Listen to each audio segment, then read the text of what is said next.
Boa tarde, pessoal. Eu sou Lindomar Pena, sou pesquisador da Fiocruz Pernambuco e hoje vou falar para vocês sobre a evolução da fisiopatologia da Covid-19 e as principais terapias em estudo. Bem, nós estamos vivendo a primeira pandemia, que é uma infecção de proporção global por um coronavírus na história.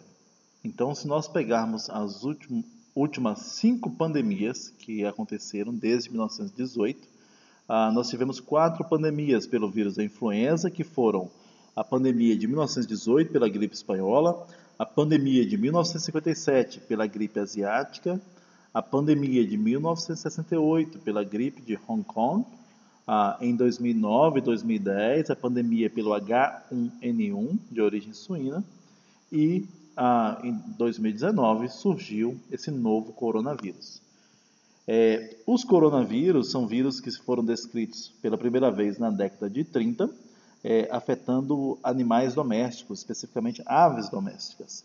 Eles têm essa morfologia que parece uma coroa solar, e por isso eles têm o nome, na década de 60, esse nome foi cunhado, o nome coronavírus, devido a essa morfologia típica desses vírus.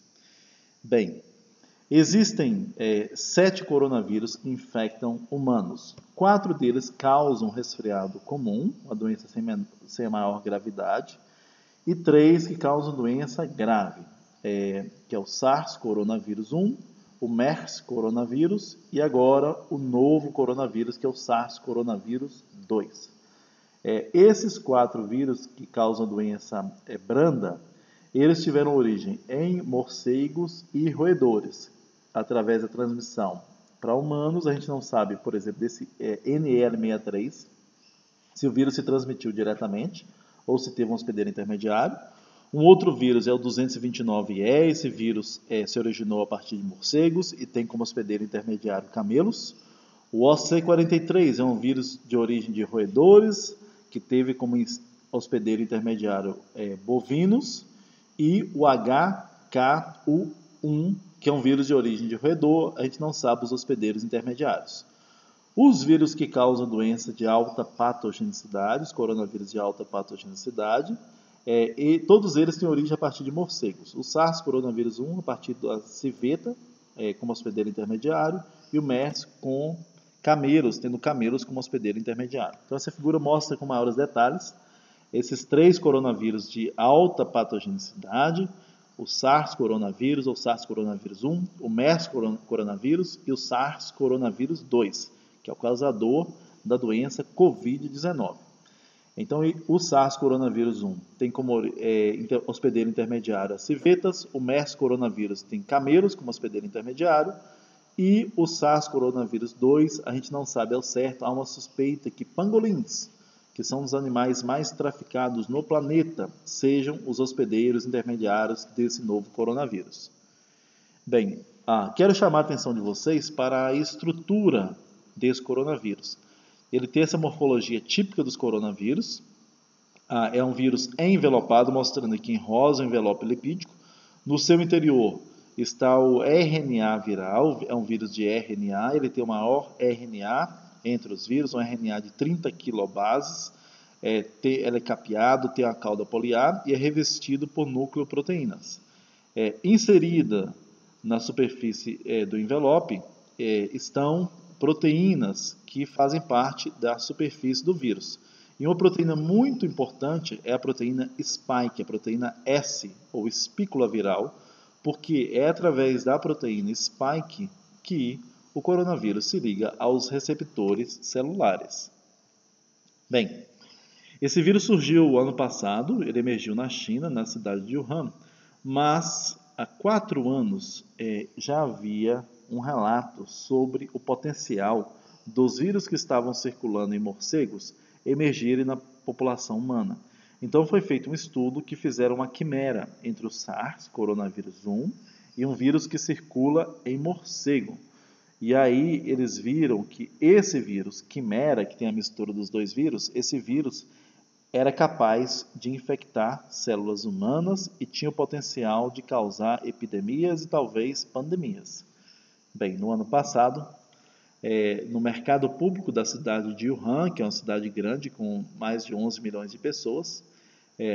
Os trabalhadores daquele mercado, vários trabalhadores, adoeceram com a síndrome respiratória aguda grave, com falta de ar importante. E aí, eles procuraram o hospital local. Os médicos então suspeitaram de coronavírus devido a esse link, essa ligação com o mercado público, onde comercializam cães vivos e abatidos, morcegos, pangolins e cobras. E aí, a partir do estudo, aqui são os primeiros pacientes, primeiros 7 pacientes que trabalhavam nesse mercado. Eles começaram a estudar, os médicos começaram a estudar, suspeitando de SARS, que é um vírus que não circula mais. E aí, através do sequenciamento genômico, usando metagenômica, eles descobriram que os pacientes estavam infectados por um coronavírus, mas não o SARS, era um novo coronavírus, que é esse novo SARS coronavírus 2. E quando foi feita a análise comparatória dele, viu-se que o vírus mais próximo dele é esse que está aqui em azul, que é esse vírus de morcego, RATG13, é uma cepa que circula em morcegos. Então, o ancestral mais próximo dele, até agora que nós sabemos, é um vírus que circula em morcegos. Bem, aqui é a análise filogenética, está o novo coronavírus, e aqui dessa mesma ramificação dos vírus que circulam em morcegos, sugerindo que é um vírus de origem de morcegos. Muita especulação se esse vírus foi criado em laboratório ou não, mas a gente tem bastante evidência que ele não foi criado em laboratório. Esse vírus é um produto natural da evolução dos vírus em morcegos. E o homem, quebrando esse equilíbrio natural, fez com que o vírus emergisse, a gente não sabe diretamente na população humana ou através de um hospedeiro intermediário, e aí sim começou a cadeia de transmissão em humanos e o vírus se espalhou pela China, depois chegou à Europa, América do Norte e América Latina. Bem, esses são os dados do coronavírus no planeta, da pandemia. Nós temos mais de 20 milhões de casos com mais de 700 mil mortes. Estados Unidos lidera e o Brasil está em segundo lugar com o maior número de casos e o maior número de mortes. É interessante a gente notar que no início da pandemia, os países mais afetados eram os países ricos, países desenvolvidos. Mas se vocês observarem, os países em desenvolvimento, com o passar do tempo, eles assumiram as posições principais. Bem, como se dá a patofisiologia da Covid-19? Como que o vírus, o SARS-CoV-2, causa a doença Coronavirus Disease 2019? Essa abreviação, Covid-19, vem do nome em inglês da doença. Bem, nós sabemos, esse é um artigo de revisão que foi publicado por nós, pelo nosso grupo, na ACS Infectious Disease, e aí mostra os sinais clínicos da Covid-19.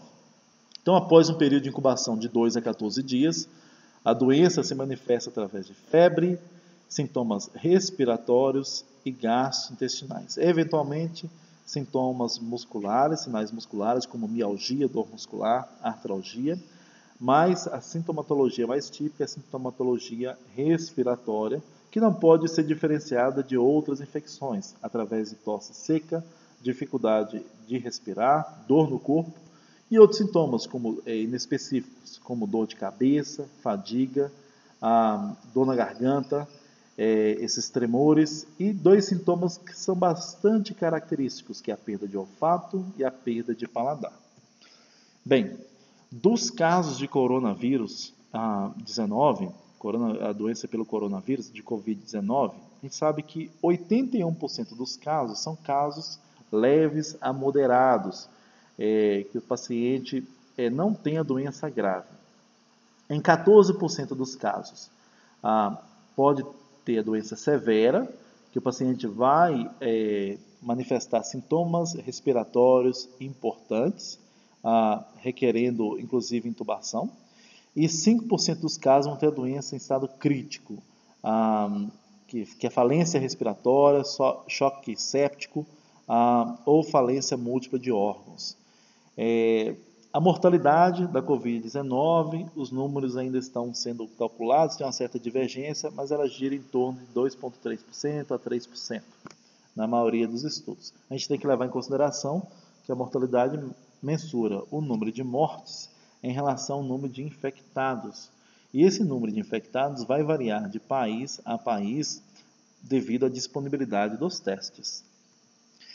Bem, em termos de patologia, a patologia vem sendo bastante caracterizada. Esse é um paper do pessoal do CDC, inclusive uma patologista brasileira que trabalha no CDC, e aí descreve dados de autópsia, a histopatologia, aqui mostrando essa inflamação da submucosa da traqueia, que é um corte histológico da traqueia, aqui uma traqueite importante com a perda do epitélio, e aqui pneumonia, são alvéolos pulmonares com a deposição de membranas hialinas, essa proliferação de pneumócitos tipo 2, células multiglobuladas com vários núcleos, e aqui hemorragia no parênquima pulmonar. Bem, então esse SARS-CoV-2, esse novo coronavírus, ele causa disfunções no sistema imune e ele causa também um mecanismo que é conhecido como tempestade de citocinas, que é a produção exacerbada de citocinas. E várias condições metabólicas ou comorbidades interferem com isso. Por exemplo, obesidade, pessoas que têm problema de coagulação, pessoas que têm diabetes, idosos, pessoas com hipertensão arterial, com pressão alta, doença cardiovascular ou doença renal, são mais propícias a terem a forma grave da doença. Não é exclusivamente esses casos. Um outro fator que é muito importante é a carga viral. Pessoas que recebem maior carga viral têm a COVID mais grave. Homens também, pessoas do sexo masculino, tendem a ter maior mortalidade a COVID de forma mais grave. Bem, então em termos de patogênese, são vários mecanismos que estão sendo estudados. Então, tem a ver com a entrada e replicação do vírus, com a apresentação de antígeno, a resposta celular e humoral causada pelo vírus, com a disfunção do sistema imune. Então, a Covid-19, além dos danos diretos pelo SARS-CoV-2, tem esse dano também, essa imunopatologia. A resposta imune do hospedeiro causa também a patologia.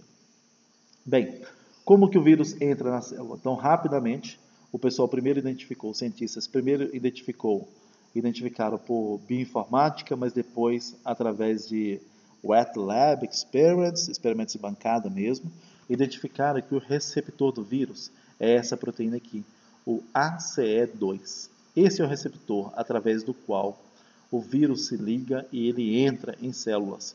É um receptor que é expresso em grandes quantidades na mucosa nasal, nos brônquios, nos pulmões, no coração, no esôfago, nos rins, estômago, bexiga e até no ilho. Então isso explica o tropismo do vírus. O vírus tem um tropismo respiratório, ele tem um tropismo gastrointestinal, chega ao coração e aos rins.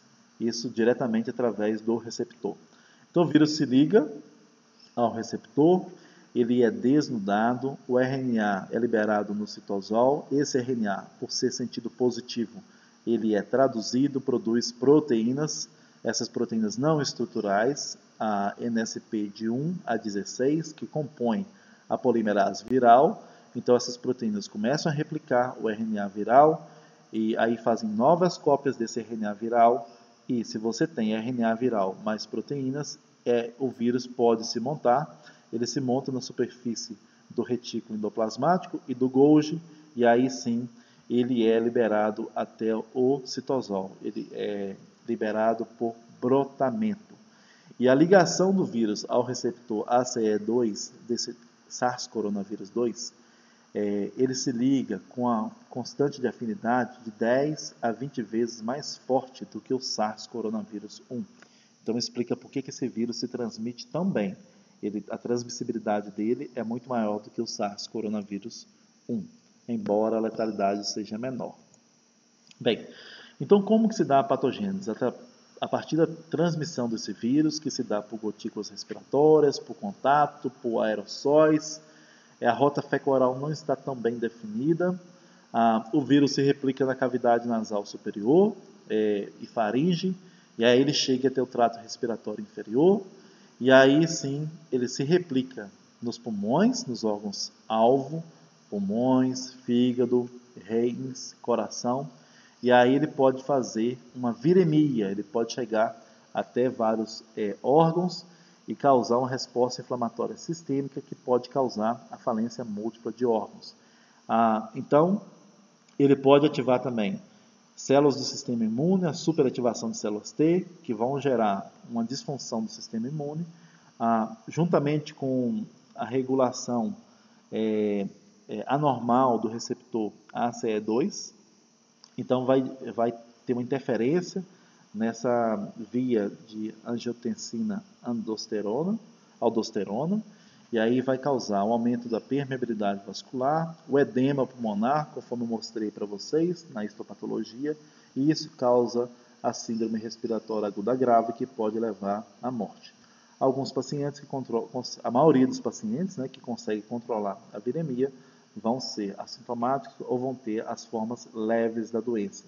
A gente sabe também que anticorpos contra a proteína S podem causar o que nós chamamos de ADE, que é Antibody Dependent Enhancement, a exacerbação da infecção dependente de anticorpos. O vírus se liga mais facilmente se existem anticorpos prévios.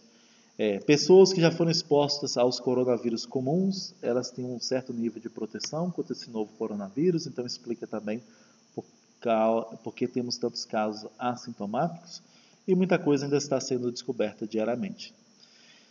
Bem, então esse vírus, além de ser uma doença respiratória, doença pulmonar, que afeta o trato respiratório como um todo, ele também afeta o sistema de coagulação. Ele é um vírus que causa inflamação e afeta o processo de trombose. Então tem vários marcadores de trombose, de coagulação, que são alterados. Por exemplo, dímero D é aumentado, o tempo de coagulação sanguínea ele aumenta, e aí você tem esse estado trombótico que pode causar trombose em vários tecidos, em vários órgãos, que está associado também à patologia da doença. Inclusive, essas alterações do sistema cardiovascular já foram relatados, inclusive, casos de AVC, de derrame cerebral causados em pacientes jovens, pacientes sem comorbidades, devido ao novo coronavírus. Então, em termos de patogênese, um aspecto muito importante que a gente precisa entender é esse equilíbrio que existe entre o dano causado pelo vírus, aqui no eixo Y, e a resposta imune. Se você tem uma resposta imune muito fraca, o dano vai ser alto, porque o vírus está se replicando a todo vapor. Mas, se você consegue ter uma resposta imune inata e eficaz, que consegue controlar a replicação viral, então a doença não vai se manifestar, a pessoa vai ser assintomática ou vai se manifestar na forma leve. Agora, se tem uma resposta imune exacerbada, com, por exemplo, a tempestade de citocinas, a pessoa vai ter mais dano e a forma grave da doença, que pode levar à morte, falência respiratória, essa síndrome inflamatória multissistêmica e esses danos em vários órgãos. Bem, esse foi um outro trabalho que nós publicamos esse ano também. Uma das formas da gente estudar patogênese pelo vírus, causado pelo novo coronavírus, é através de genética reversa. Então, se você encontrar uma mutação, você não pode afirmar que aquela mutação ela tem um efeito na patogênese ou transmissibilidade do vírus. Esse vírus é mais patogênico ou mais transmissível por causa dessa mutação. É preciso fazer um estudo com genética reversa, que é a construção do vírus a partir de DNA. E aí sim, você introduz as mutações, estuda em modelos animais, modelos celulares, e aí sim você pode correlacionar genótipo com fenótipo. Então, quem quiser, basta acessar essa publicação nossa no Journal of General Virology, que foi inclusive uma das publicações mais citadas da revista este ano. Bem, quais são as terapias potenciais que estão sendo utilizadas? Uma das terapias que é utilizada, por exemplo, para hepatites virais, para hepatite C, são os interferons do tipo 1, alfa e beta. Então, indivíduos com baixa carga viral, eles têm uma resposta de interferon precoce e esse interferon é um antiviral natural, ele consegue controlar a infecção viral, que vai levar esse clearance viral, vai limpar a infecção viral, e a pessoa vai ter doença leve ou moderada. Pessoas que não conseguem produzir interferon de forma satisfatória, no tempo correto, que demora a produzir interferon, o vírus vai se replicar muito. Então, o interferon, quando chega, o vírus já se replicou, ele vai causar o dano e aí vai desenvolver doença grave. É o que acontece, por exemplo, com indivíduos senis, indivíduos idosos. Então, essa terapia, ela vem sendo utilizada a administração de interferon sozinho ou em combinação com ribavirina ou antivirais que são usados para HIV, lopinavir ou ritonavir. E aí mostraram que essa terapia tripla era mais benéfica do que a terapia individual. Então, tem vários estudos em andamento avaliando os efeitos de interferon tipo 1.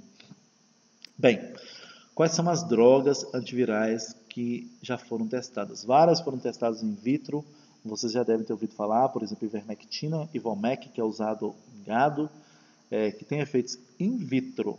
Não foi comprovado nenhum efeito in vivo ainda. Essas moléculas aqui já foram testadas. Ribavirina, que eu falei com vocês, é um antiviral. Lopinavir, ritonavir contra HIV, mas não tiveram resultados satisfatórios. Neofinavir, que é um outro utilizado para HIV. Arbidol, que é usado para influenza. Esse também não tem resultados. Cloroquina, que se politizou no Brasil o debate de cloroquina, hidroxicloroquina. Foram feitos vários estudos. Alguns estudos conseguiram identificar efeito antiviral de cloroquina in vitro ou quando os estudos não tiveram o máximo de rigor científico, que são os estudos randomizados, controlados e duplos cegos, que são os estudos que proporcionam o máximo de evidência. Então, quando fizeram os estudos desse tipo, que são os estudos mais rigorosos, nenhum deles conseguiu identificar efeitos benéficos de cloroquina ou de hidroxicloroquina. E como ela tem um efeito maléfico comprovado, que são as alterações cardíacas, os países desenvolvidos já não consideram mais cloroquina como tratamento para a Covid. Mas no Brasil ainda se debate isso. Obviamente a ciência, a gente tem que esperar mais resultados, mas as evidências que nós temos hoje não são favoráveis ao uso de cloroquina ou hidroxicloroquina. O único medicamento que funcionou de forma consistente na grande maioria dos estudos foi o Remdesivir, que foi um medicamento desenvolvido para ebola, e este sim, nos estudos clínicos rigorosos, mostrou-se que ele diminui a mortalidade, ele diminui o tempo de internamento do paciente, então esse realmente é promissor para o tratamento da Covid-19. Bem, um outro medicamento, que é um medicamento muito antigo, é um corticoide, dexametasona. Vocês já devem ter ouvido falar também isso na mídia. Foi feito um estudo, que é esse estudo Recovery, no Reino Unido, e eles mostraram que pacientes intubados, pacientes que requerem ventilação mecânica ou oxigenoterapia, eles tiveram uma menor mortalidade, 29%, comparado com pacientes que receberam apenas a terapia de oxigênio. Então, a dexametasona reduz a mortalidade em 25%. Em pacientes que não precisaram de ventilação mecânica ou oxigenoterapia, não teve diferença. Então, dexametasona ela é muito favorável nos casos graves. Provavelmente devido à tempestade de citocinas, ela por ser um anti-inflamatório potente, então ela consegue salvar muitos pacientes. Está falando de 25% dos pacientes. Um outro tratamento, que é um tratamento muito antigo, eu realmente não entendo porque ele não vem sendo mais utilizado, mais testado. Os ensaios clínicos, alguns ensaios estão em andamento, mas eu acho que a gente poderia salvar muitas vidas, que é o uso de plasma convalescente. Pessoas que já tiveram a infecção pelo novo coronavírus, você coleta o plasma e aí você administra esse plasma que tem anticorpos neutralizantes profilaticamente ou, principalmente, terapeuticamente em pacientes com Covid-19. Então, essa forma antiga, centenária de tratamento de doenças que teve sucesso para muitas doenças, por exemplo, ebola, para influenza foi comprovado, e alguns estudos mostraram que funciona também para Covid. e como ele tem poucos efeitos colaterais, é uma terapia bastante interessante. E uma outra terapia também que vem sendo utilizada, há várias empresas interessadas, é a terapia usando anticorpos monoclonais que alvejam aquela proteína, a proteína spike. Então esses anticorpos são capazes de neutralizar, de bloquear a infecção pelo SARS coronavírus 2. Bem, mas o tratamento sozinho não é suficiente. Eu acredito que esse novo coronavírus vai ser igual à influenza, o vírus da gripe. Nós precisamos de um antiviral, conforme temos para a gripe Tamiflu, mas também de vacinas.